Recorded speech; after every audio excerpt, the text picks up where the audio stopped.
Hello, and welcome back to the channel. As most of you know, I'm Topher. And for those of you who don't know and just randomly decided to click on the video, welcome to the channel. I'm Topher. Thank you for stopping by. So we're here to do a reaction, and if you watched my reaction to episodes 3 through 5 of Boys Lockdown, you will know that I only meant to watch like 1 or 2 episodes, but nah. They drew me in and I had to finish the series. So that's what we're here to do. We're on the final episode of Boys Lockdown, episode 6. I wish the series were longer, but you know, they managed to cram a lot of cuteness into this one, into a very short span of time. So right now, Chen is currently stuck over at Key's place because he came out to lend his car to Martin so that he could do his whole charity thing, and then Libby called Chen's like, hey, you can't come home because the village is being locked down even tighter, maybe for 24 hours or longer, who knows, but you can't come home. So yeah, we're just gonna dive in and see what cute shenanigans ensue in this finale episode. I'm excited.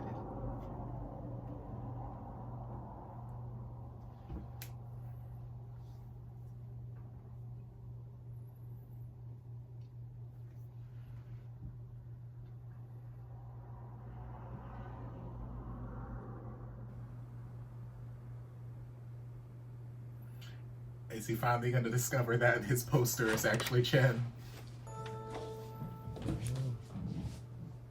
Cute place. Do you have any roommates ba? Wala eh. Sinuwerte ako sa single room. Medyo may kamahalan, pero sulit naman. Solo ko yung space. Cool. So you have the whole space to yourself then? Trying to tidy up for a new guest. Been there, done What? Why do you have this standee? Wala. Latak yan from the super badoy garage sale. Yeah, I mean, why is it in your room? Bigay ni Martin yan. Medyo na-attach na ako sa standee na yan eh. Kal tawag ka dyan. My best calendar friend.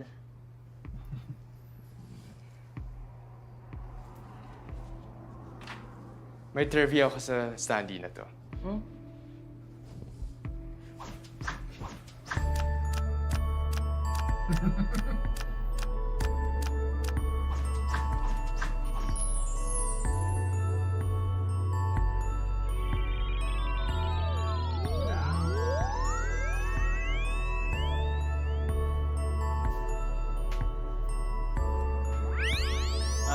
Cheers, Kal. Cheers, Skip. Pengen naman ako niyan. Dito nga ako para sa'yo. Cardboard ka lang, Kal. I heard a crash. Oops. Is everything okay? Ito, I'm making the best of the worst situation eh.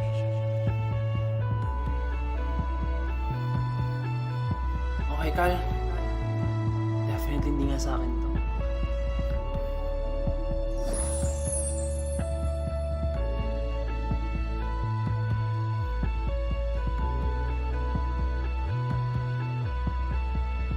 Pangit ang hair.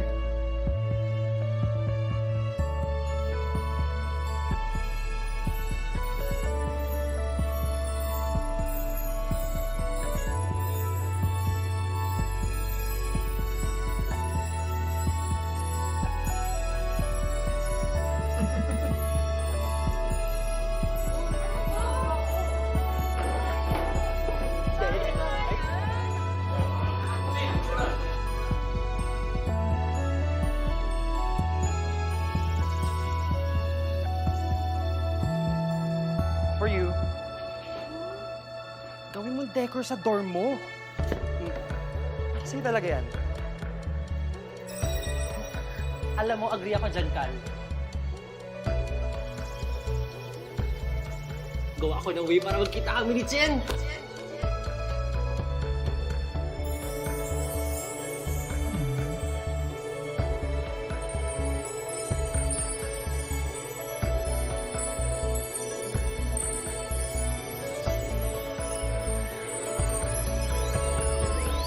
Puti cute. Hindi tingin mo dyan, Kal. Ikaw ah.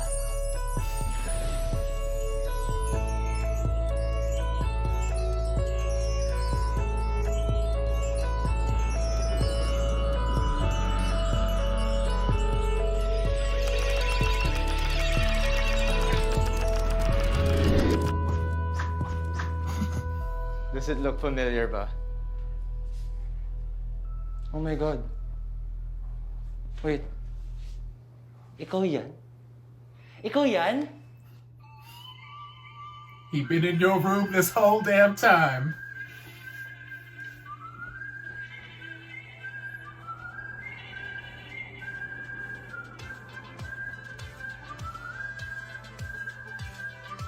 Oh, one last time.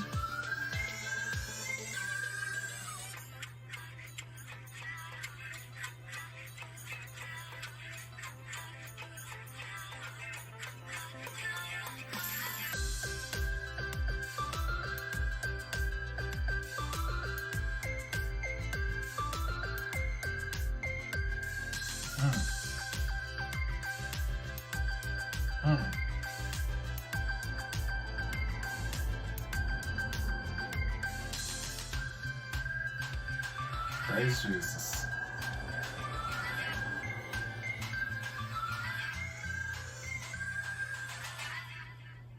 Well, in fairness, kalahati ng mukha ko rin lang naman ang kita sa standee na to. How funny, no? It's like putting two halves of a face together. Parang puzzle.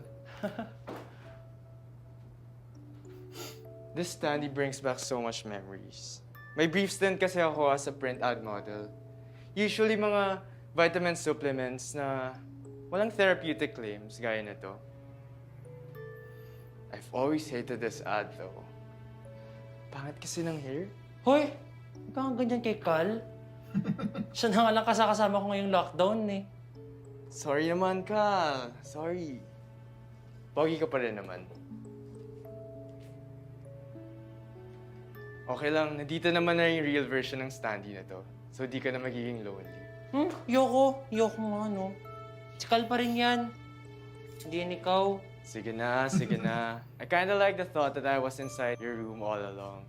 Like I was meant to be here.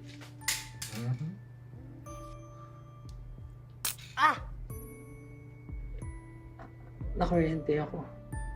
Oops. Am I making you nervous? Nervous na very late lang naman. Why? Well, you're like 2 inches from my face talking sensually. Why else do you think?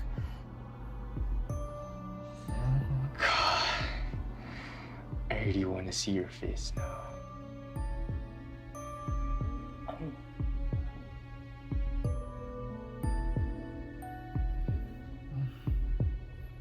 Let's do it. Ang ano? But only if you're okay with it. I know you shouldn't, but I want you to. Ang ano nga? Ano ba yung sinasabi mo, Chen? Wait, teka lang. Lalayo muna ako ng konti.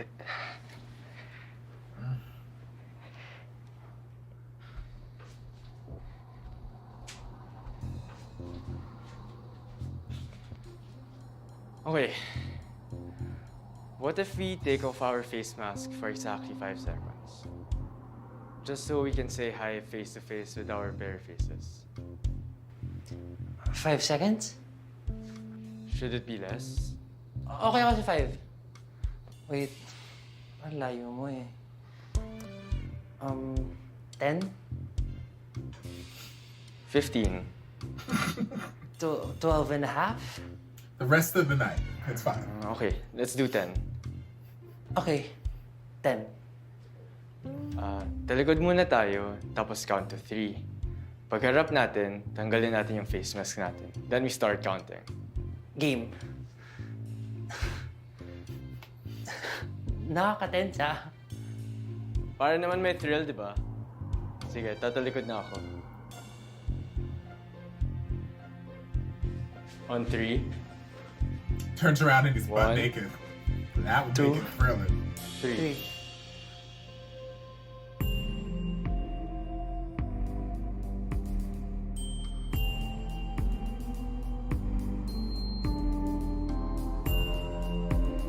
Can't tell me this isn't giving you Color Rush vibes. All I'm expecting now is just a flash of color. Hi. Hi. Hi. Hi.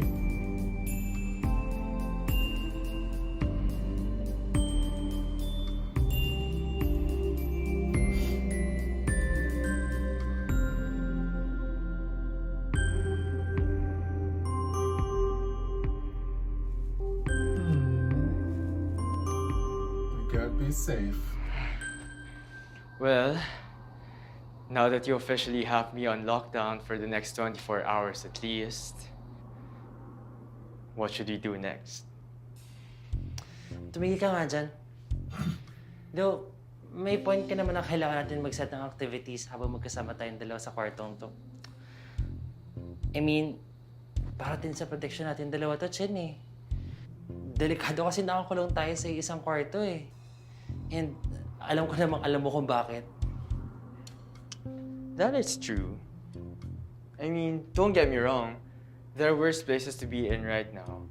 And for sure, mas maraming mas malalang tao ang pwede nating makasama in this situation.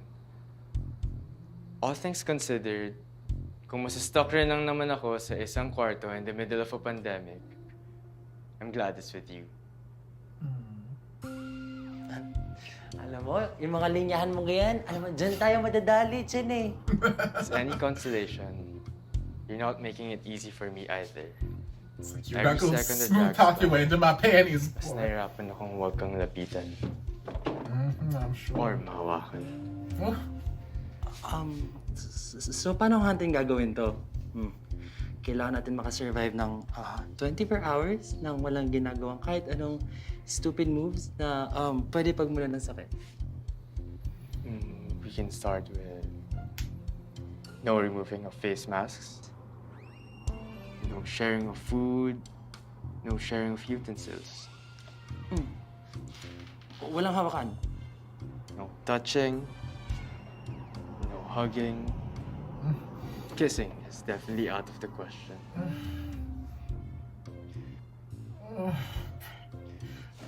So, mas bawal naman talaga yun, Chen. yeah. Kung ang objective natin for the duration of this lockdown is to keep our hands off each other. Let's make it interesting. Yeah, they're giving me Let's the ask the vapors. netizens. Love is in the air. The There's virus love in the air. is in the air. Ilang buwan na? Ano bang plano? Where is the budget? Hindi nyo ba naisip? Kawawa naman si Kian Chen. Good luck mga pre Pero ako, gap na naman. Pwede naman magalit, di ba? Okay, so what I'm gonna need from this episode, since it is the last episode, it is the final episode of this series, unless they're coming out with a season 2, which I don't know that they are. Who knows? But as of right now, it's the final episode. There's all of 21 minutes left in this series. So things I require to happen.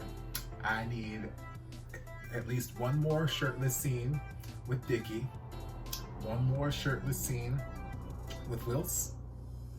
I'll take a shirtless scene with Martin too. How you doing? Dev can keep her shirt on. She can keep her shirt on over there. And I'm gonna need the sexual tension that you can cut with a knife between Ki and Chen. Lord Jesus.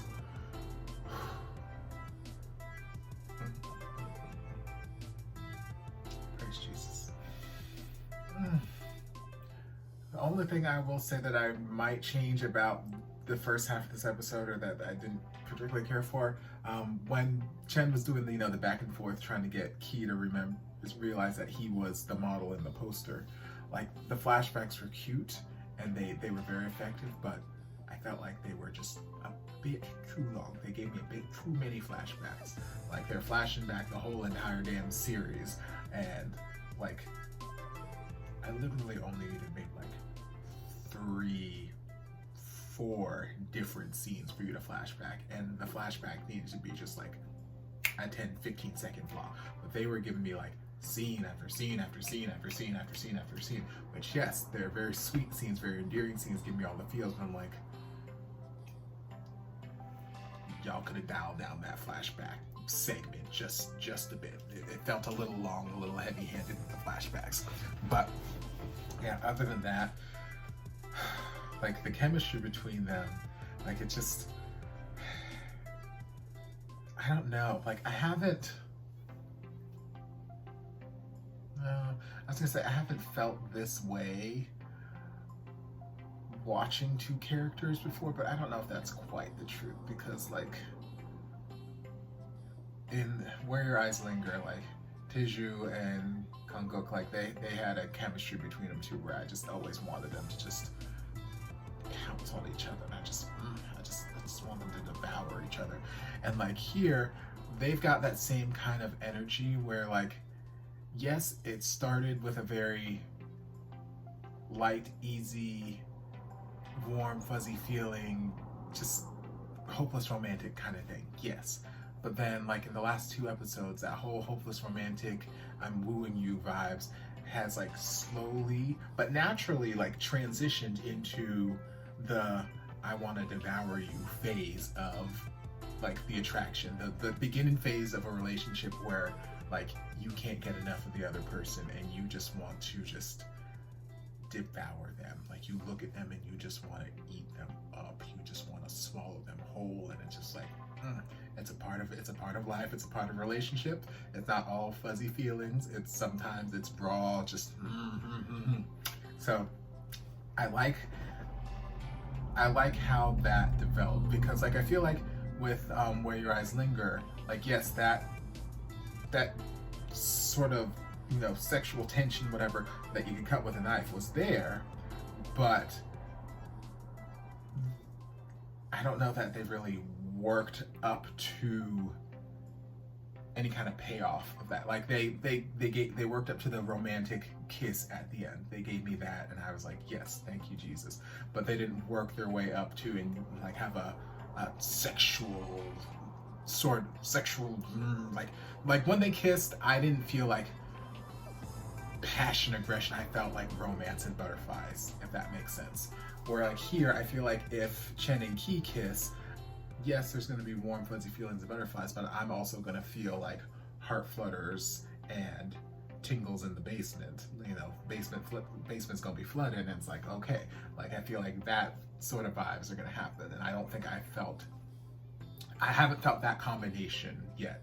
Like, obviously, reacting to Why I Love Why and Dark Blue and Moonlight, I felt the sexual chemistry in the kisses, and from all the other series I react to, I felt the romantic chemistry in the series. But this is the first one where I felt like the sexual chemistry, the romantic chemistry, and like those 2 worlds kind of colliding. So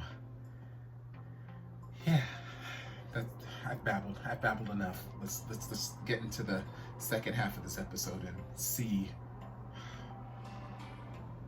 We're just gonna see what happens, see where it takes us. Lord Jesus. Hi guys! Thirst Quick is update real. lang. I'm stuck in a lockdown within a lockdown. I was out doing some errands and unfortunately I got stranded. But don't worry, because someone very special and very kind was kind enough to let me stay until I'm safe to go home. OMG! Nasaan po kayo? Okay lang po ba kayo? Please take care at CC Strong! Sino yung asamang very special mo? Dapat ako na lang yun. Dito ka na lang sa akin. So guys, I know those followers. Hi! Nasa uptick na ako ni CC Strong. So, is Ki your crush that you waited around for 2 hours but didn't show up? OMG, Kaki! 1 meter apart dapat. I see you, Dickie. So here's the situation. I really want to be Key's boyfriend now. And I have a feeling that he's into me as well.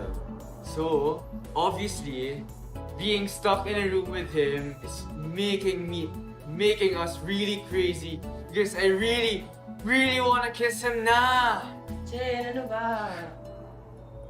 But of course, we have to be really careful. So, if we're going to be stuck here for the next 24 hours, help us try with the hashtag Try Not to Kiss Challenge.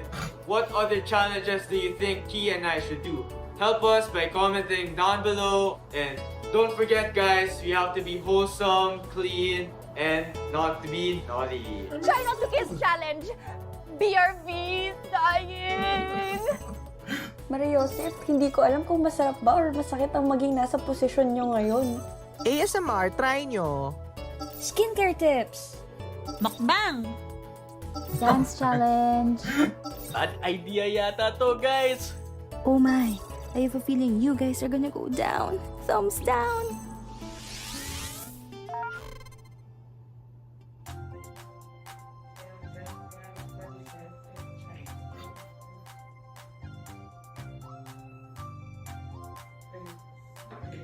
You know, it's easier to learn to dance without pants.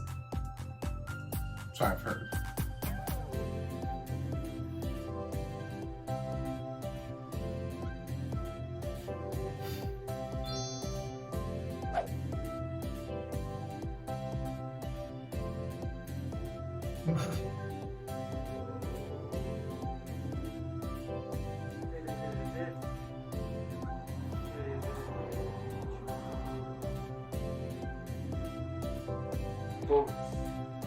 Can't dance my ass.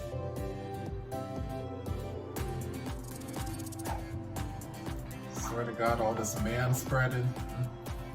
Praise Jesus.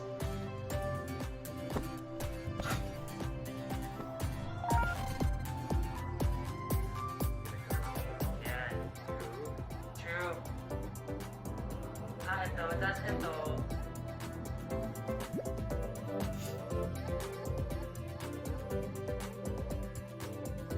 Ito naman.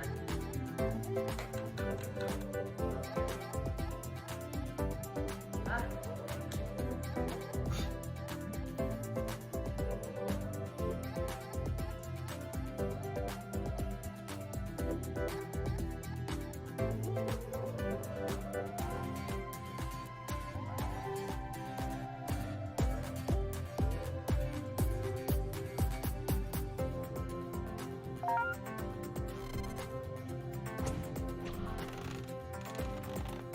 How many push-ups are in the challenge? I might be able to do that challenge. If it's like 10, 20. Nah, I can usually cap out at about 40.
Aw, how romantic.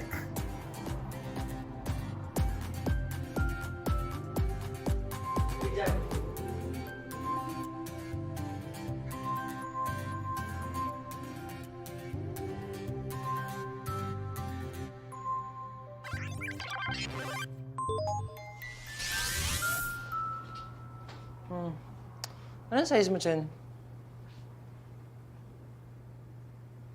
Large? parked my ass. Oh, Really? may ka dito eh. Ito. Okay. Try mo to. Malinis yan. Huwag ka mag-alala. Thank you, ah. Smells like you. Mabango.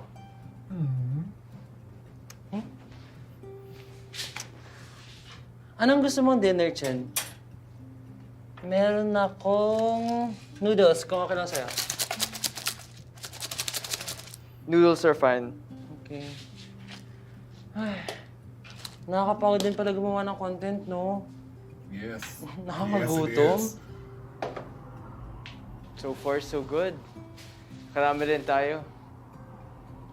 We make a good team. And nadistract ako in fairness.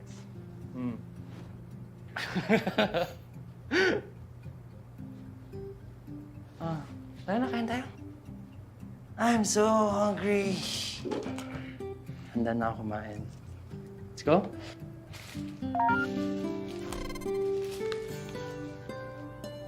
Then you have to take your mask off to eat, though.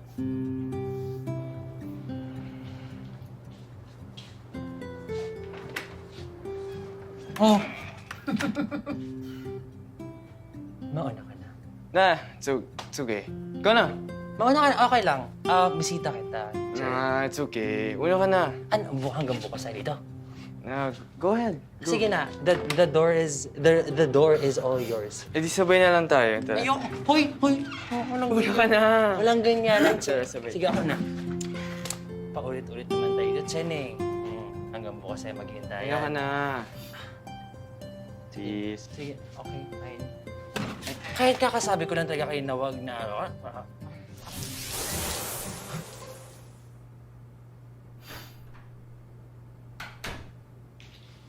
Key, ano yun dyan?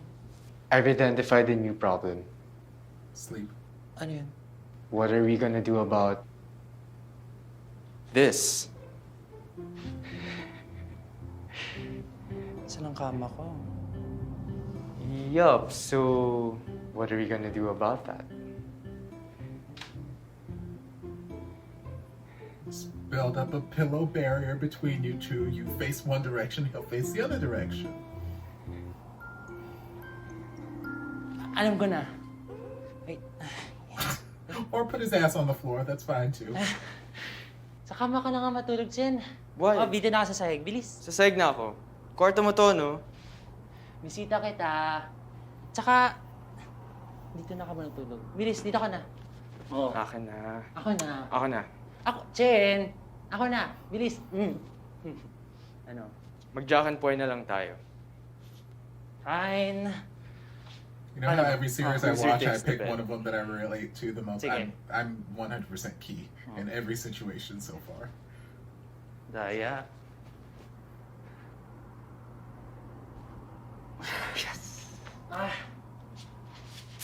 Oh, akin na to.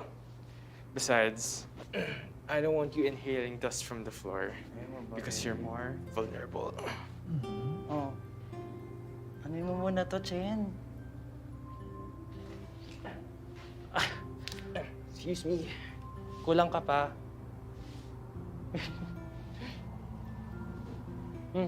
Unan, habang nag-ayos ka. Unan! Bait ha!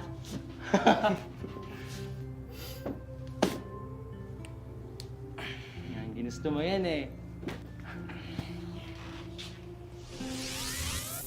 That floor looks awful. I mean, hell,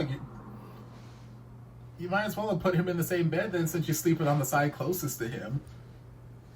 Like, if you're trying to keep distance, you should have slept on him. Child. Key, Ano yan, Chen? di ko yata kaya sa floor. Sabi ko sa'yo eh.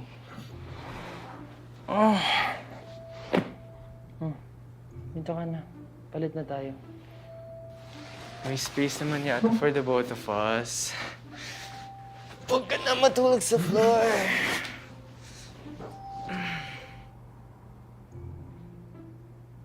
Alam ko na. See, my initial idea. Just put a little barrier. I do it all the time whenever I have people.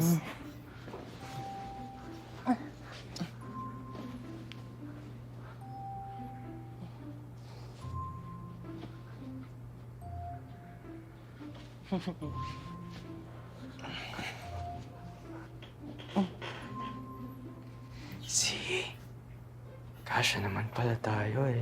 It's just like the Titanic. Rose and Jack both could have fit all the damn door, but we Ayaw don't ka ba talk about matulog, that. Ki? Hindi naman. Ikaw ba? Oo. Okay. Baka lang matanggal lang rin ang mga pillow sa gitna. Teka, ba't ka ba bumubulong? Tayong dalawa na naman tao dito sa buong building. Part ng challenge, Ki. Yes, I'm on the chat. Grabe, no? Natapos na rin natin lahat ng pinapagawa ng followers mo. I know, galing talaga natin. At, hindi tayo nabigo sa objective.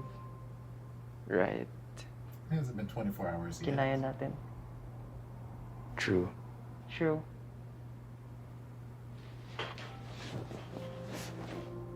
Ki,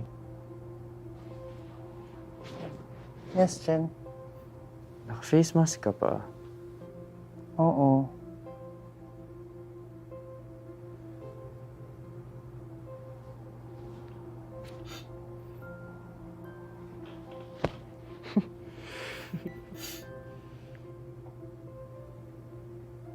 I want to take it off for a little while.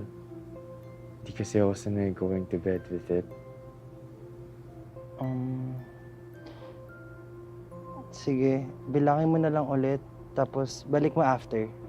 Tapos, ako naman.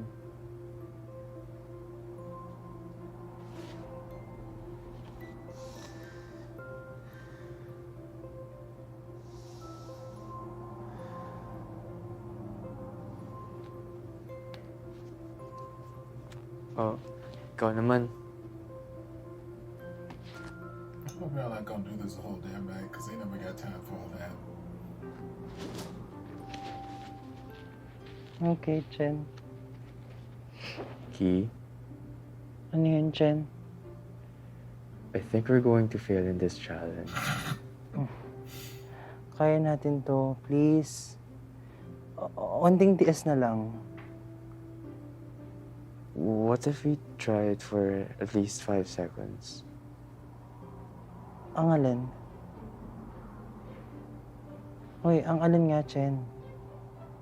Kissing? Chen kasi.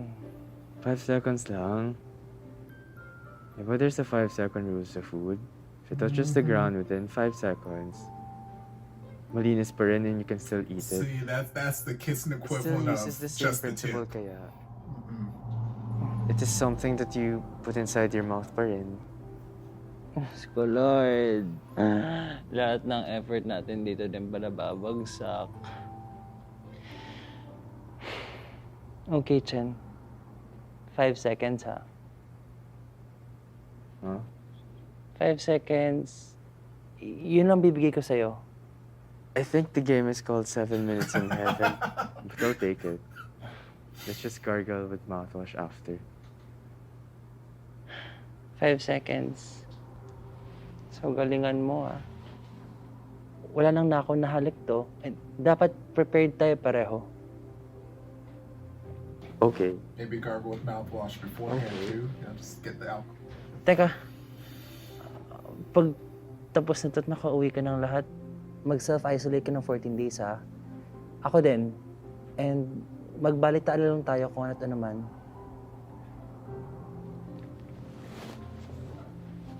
Okay. Tapos mag-multivitamins ka, mag-gargle ka ng water na may asin every morning and bago ka matulog.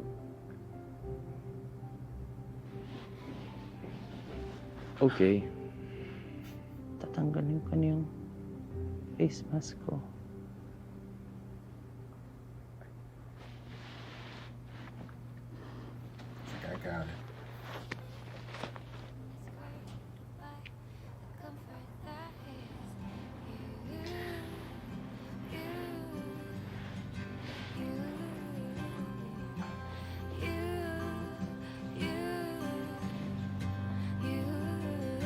On three. 1, 2, 3.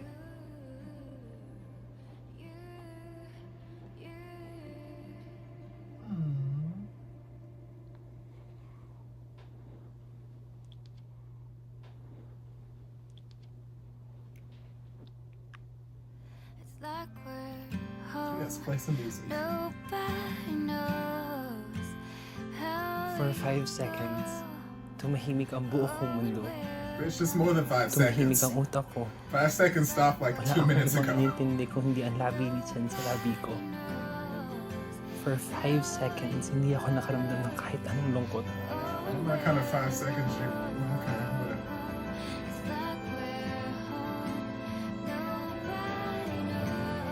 For the first time magsimula ang ECQ, hindi sumagi sa isip ko yung mga takot na karga-karga ko parati sa utak ko.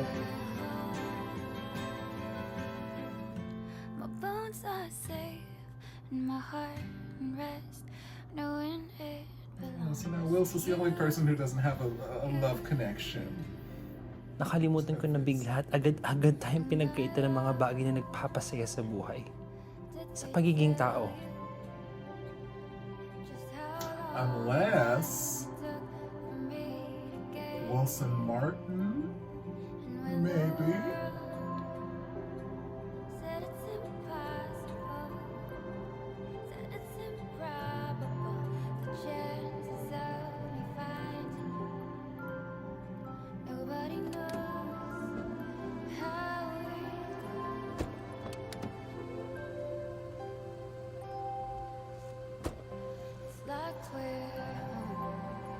At naalala ko kung bakit napakasarap pa rin mabuhay. Kahit sobrang hirap, sobrang unfair, at kung minsan sobrang hopeless na ng mundo. Maybe. Mm-hmm.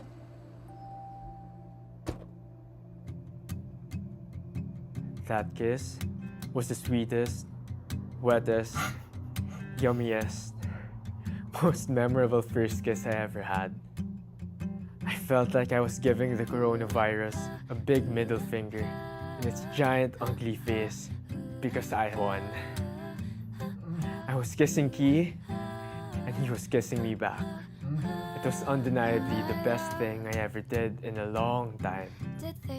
How'd that 5 seconds work out for you? I'm scared it might also have been the worst. Tawag ng laman? Bugso ng damdamin? Hindi napigilan ng sarili. Ang totoo, pinili ko to. Pinili namin ito. Augustis ba? Masisisi niyo ba ako kung lumobo na lahat ng feelings ko sa lockdown na to?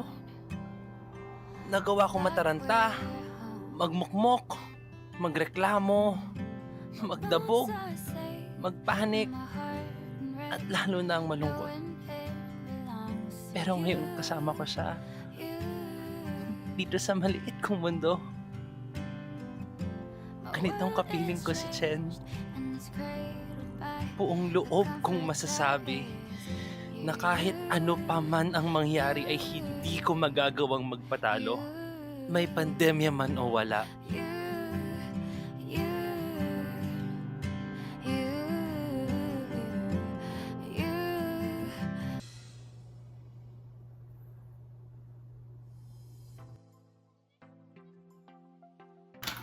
Okay, so like I was saying, I have very mixed feelings. Although I just skipped ahead because I didn't feel like waiting for the song.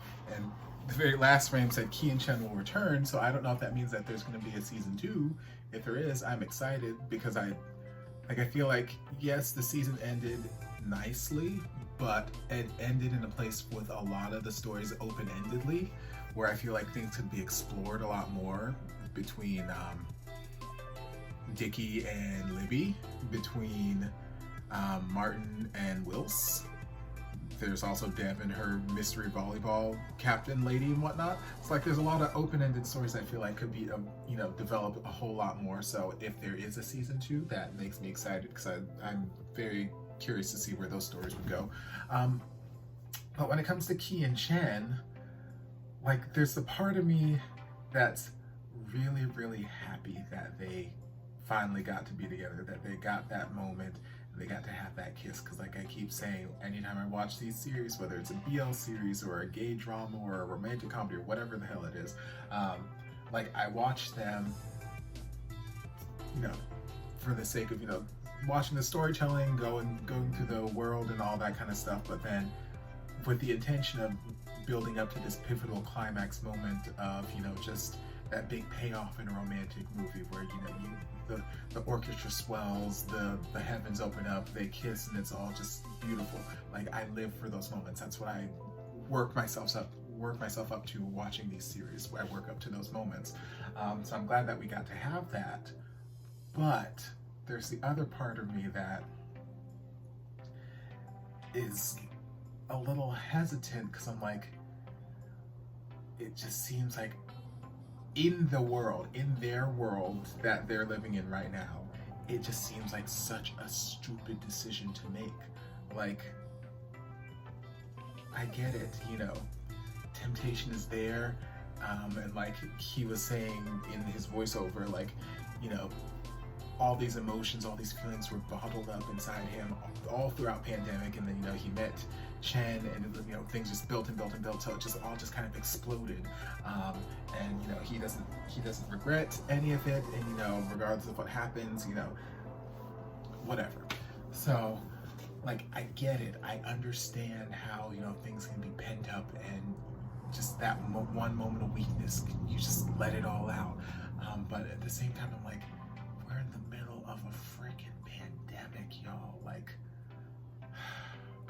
and you're kind of susceptible to catching whatever the airborne virus is because you've got whatever breathing complications. I'm like, it just seems like such a stupid decision.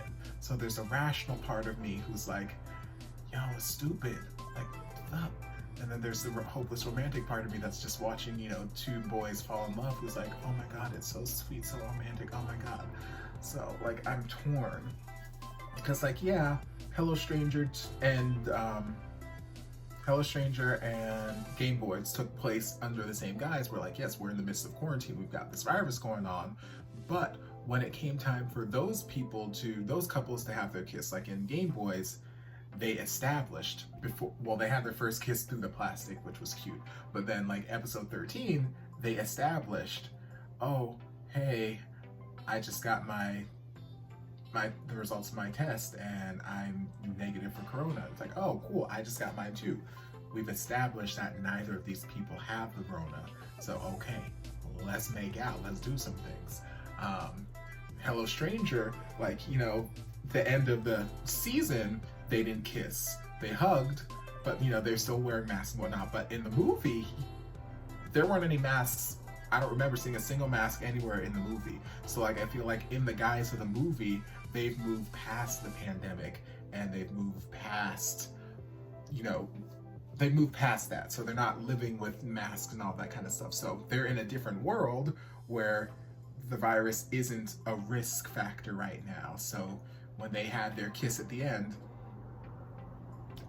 I didn't feel any reservations because we weren't living in that pandemic kind of world in the movie.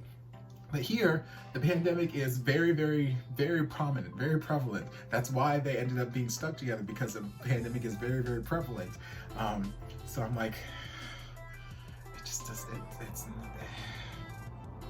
it's not the smart choice. It's not the smart decision, but it's the hopeless romantic in me decision. So I'm like, I don't know. But like I said, I'm curious to see whether or not there's going to be a season 2, and if there is, I hope there is, so that we can develop more of these characters' relationships a little bit more. And yeah, I wish that when they did do the initial kiss that they brought in the background music a little bit sooner, because I was hearing every single, they were kissing and I could hear every bit. I heard every every damn, like it's pleasant to watch people kiss. It's unpleasant to listen to the sounds that are being made.